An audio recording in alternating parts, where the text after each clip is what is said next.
Y a continuación el doctor Emilio Suárez del Hospital de Valme de Sevilla nos va a ilustrar sobre hepatitis delta. Emilio. Buenos días a todos.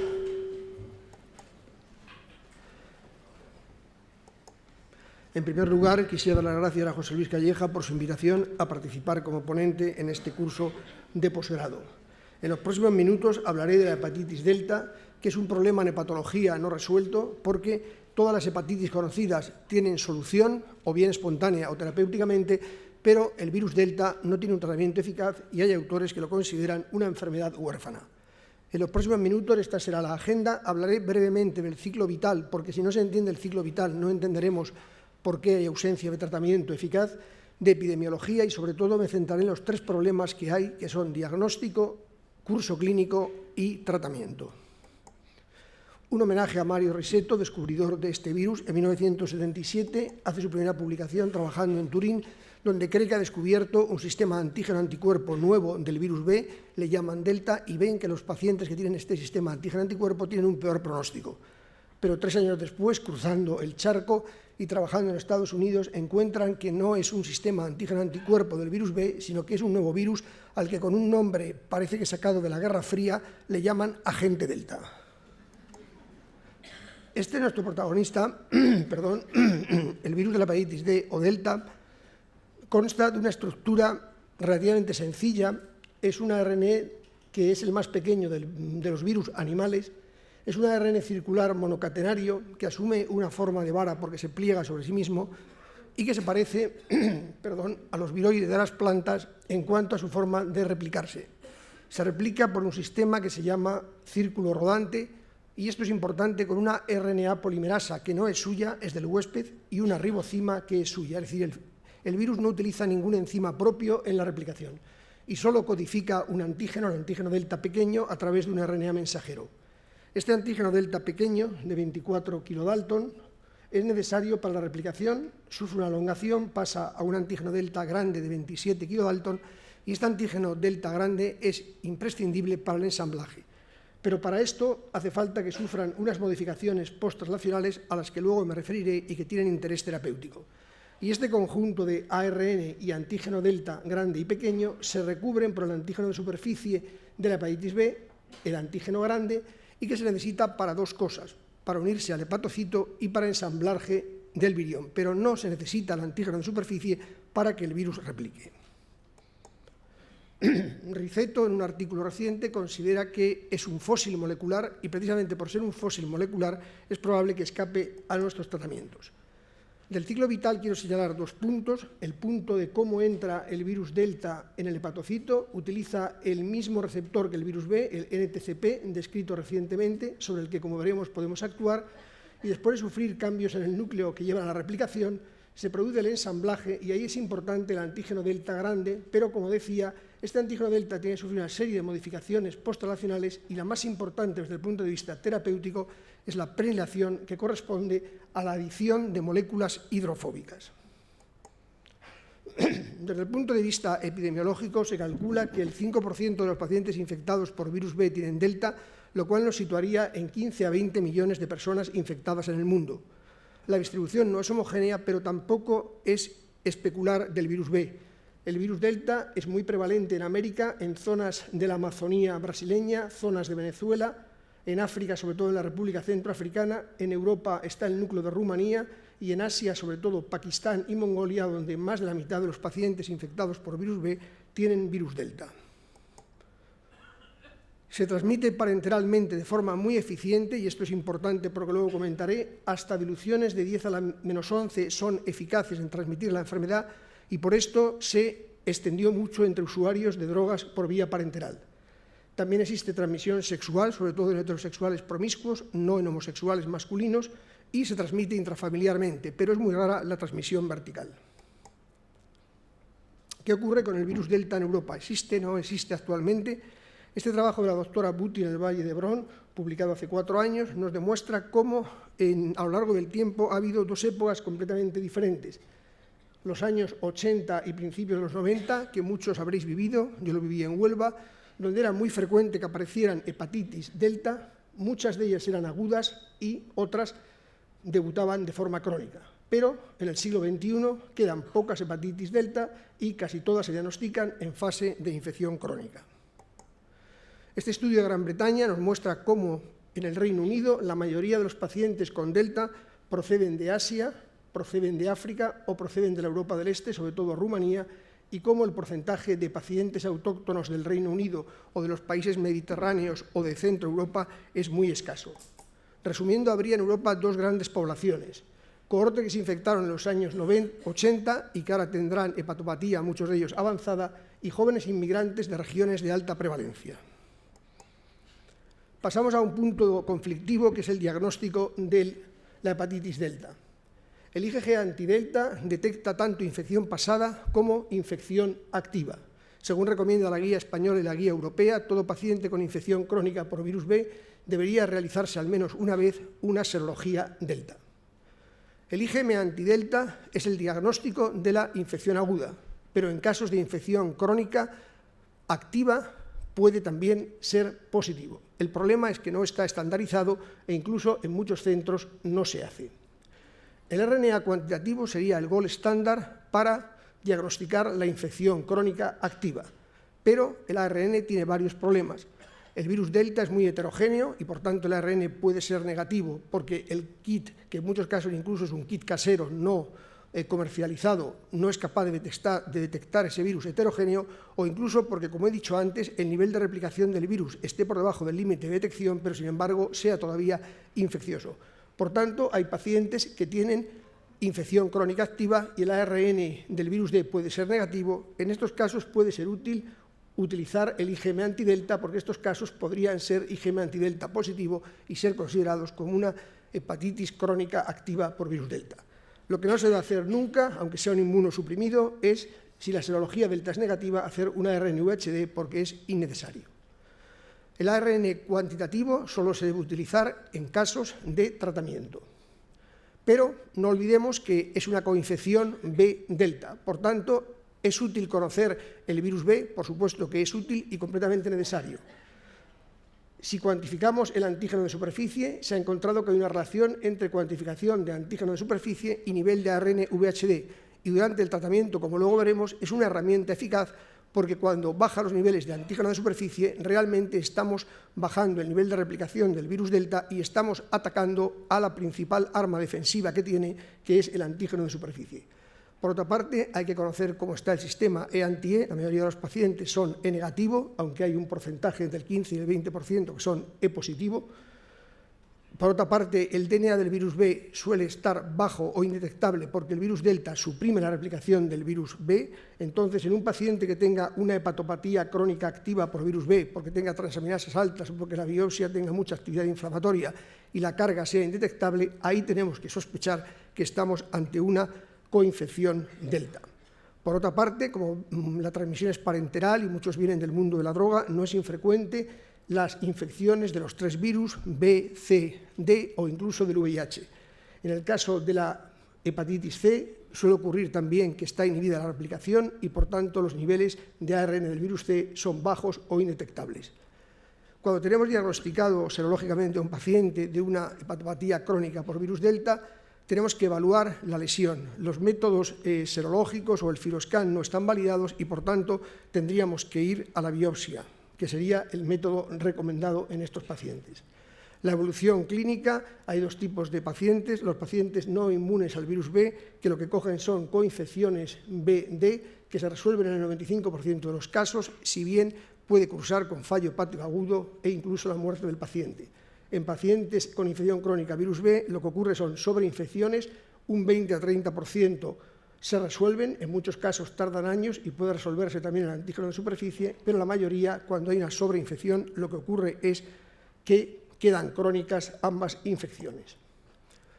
Este trabajo griego nos muestra cómo el riesgo de presentar complicaciones en el seguimiento es significativamente mayor en los pacientes con virus delta que en los pacientes con virus B. En cuanto al hepatocarcinoma, este amplio trabajo sueco nos muestra cómo el riesgo de desarrollar hepatocarcinoma es significativamente superior en los pacientes con hepatitis delta frente a las hepatitis B, tanto en los que debutan como infección crónica como sobre todo aquellos que debutan con infección aguda. y no es extraño porque el antígeno delta grande se sitúa en un lugar estratégico del desarrollo del hepatocarcinoma.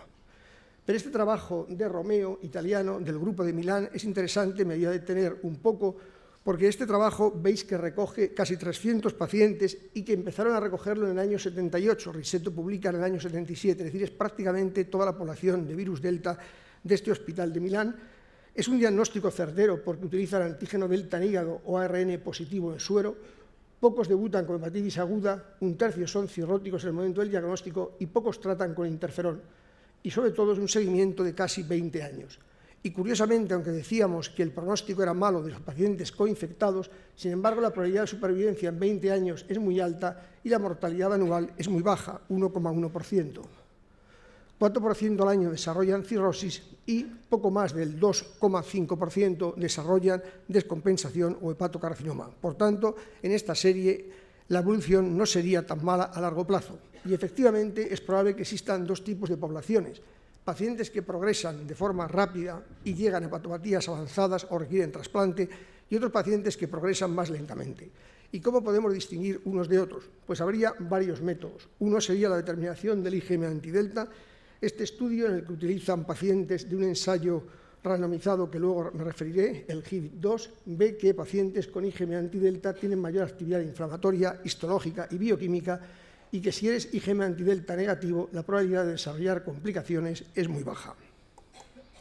Otro método sería utilizar el score BEA. Es un score de estos ítems que no voy a repetir, que están aquí, son ítems clínicos, y clasifica a los pacientes en BAA, con bajo riesgo, BAB, riesgo medio, BAC, riesgo elevado. Y en este estudio de Hannover se vio cómo los pacientes con BAA tienen un escaso riesgo de presentar complicaciones frente a BAB y BAC. Este estudio se validó en la cohorte del Valle d'Hebron de Barcelona y en otra cohorte de Düsseldorf. Por tanto, los pacientes BAA no serían susceptibles de tratamiento, mientras que los B y C sí serían. Pasando al tratamiento, hay unas ideas generales. La vacuna frente al virus B proporciona protección frente a virus delta, por eso los jóvenes inmigrantes de esas áreas de alta prevalencia de virus delta, si no tienen serología virus B positiva, deben ser vacunados.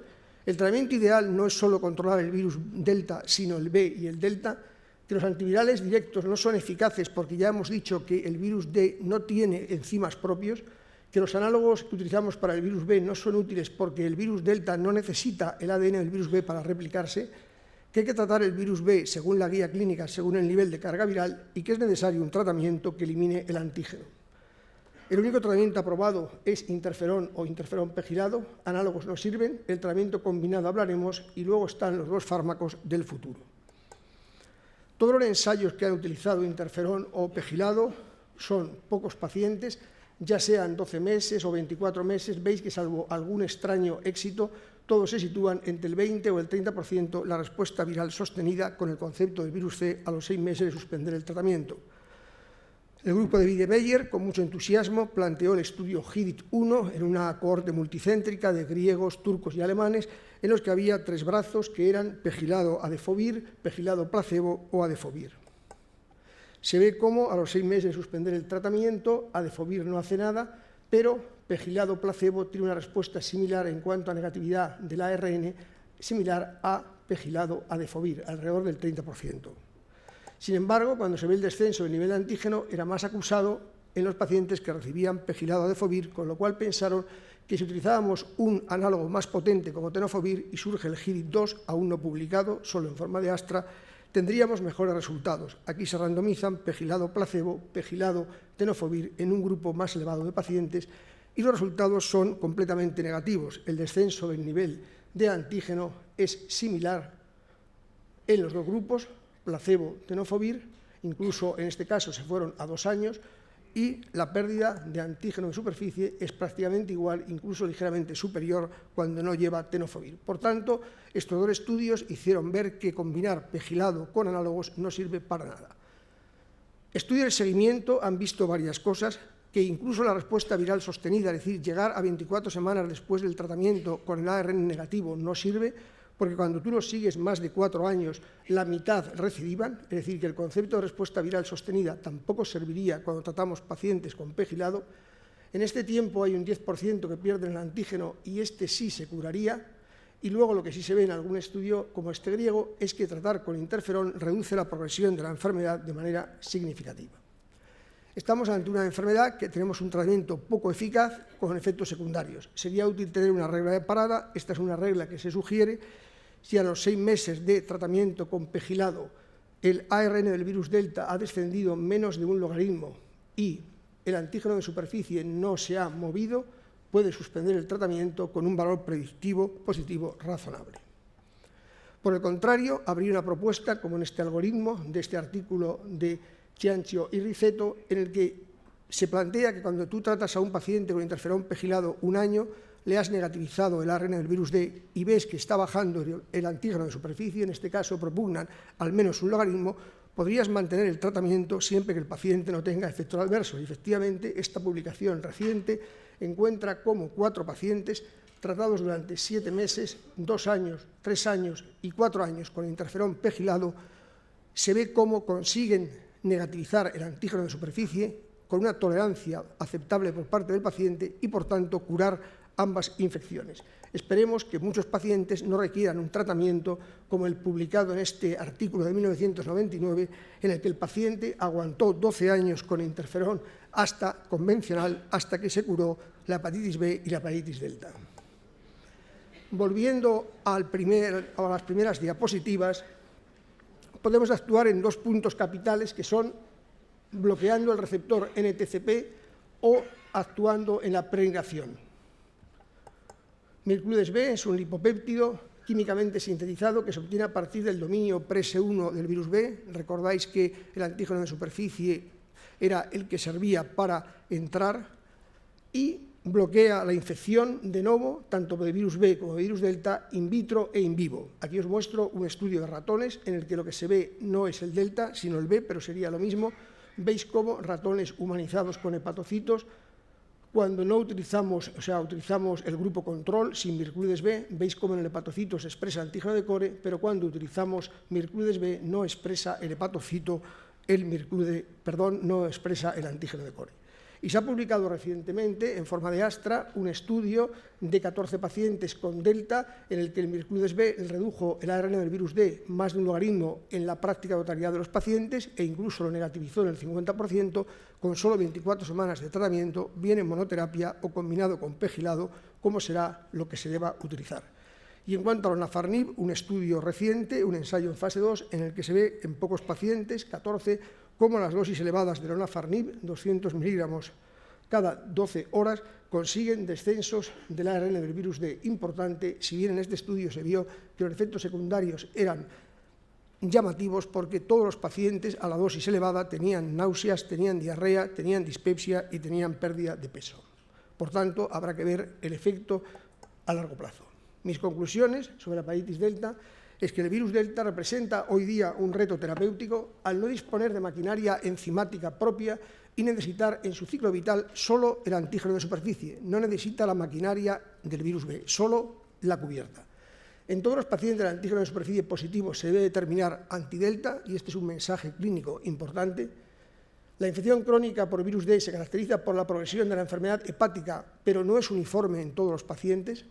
El objetivo ideal del tratamiento es eliminar el antígeno de superficie, no solo negativizar la carga viral del virus delta, que el tratamiento aprobado hoy día es pegilado durante al menos 12 meses pese a su baja eficacia y alta probabilidad de recidiva tras la suspensión, y que en pacientes con respuesta viral se puede plantear prolongar el tratamiento si acompaña de un descenso de los niveles de antígeno de superficie, que por supuesto deberán ser determinados durante el tratamiento. Los tratamientos futuros dirigidos a otras dianas terapéuticas, como la entrada en el hepatocito, Mircludes B, y ensamblaje, lonafarnib, podrían conseguir mejores resultados o bien en monoterapia o combinados con interferón pegilado. Muchas gracias por vuestra atención.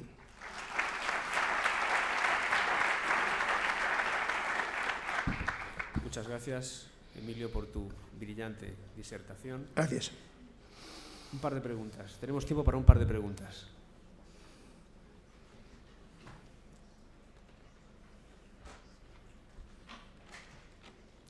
Emilio, enhorabuena por tu charla. ¿Podrías ser un poco más explícito sobre los criterios clínicos que identifican los pacientes con una distinta evolución? Has hablado de unos scores BEA o de unos ¿Podrías especificar un poco Sí, más? bueno, sería aplicar el score BEA, que no lo he indicado los ítems. Este score BEA se puede encontrar en una página que hay sobre virus delta ORG. Entonces son scores sencillos, es la edad, es el lugar de procedencia y luego son ítems relacionados con la presencia de patología avanzada, plaquetas, INR, bilirrubina.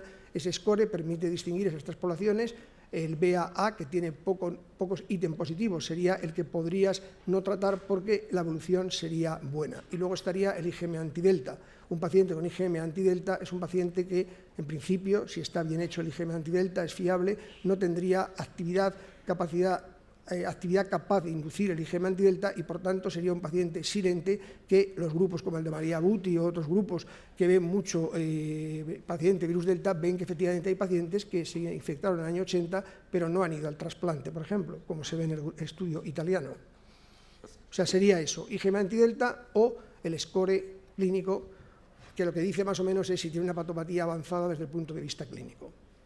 Doctora Buti. Sí, Emilio, felicitarte primero, pero me gustaría que matizases un poco. El interferón no es el tratamiento aprobado, es el tratamiento ensayado, pero en este momento no existe ningún tratamiento aprobado para la hepatitis delta, porque tú bien sabes que el seguimiento prolongado de estos pacientes que presentan respuesta al interferón en muchos casos es una respuesta transitoria. Por lo tanto, creo que deberíamos resumir que todavía no existe un buen tratamiento para la hepatitis delta.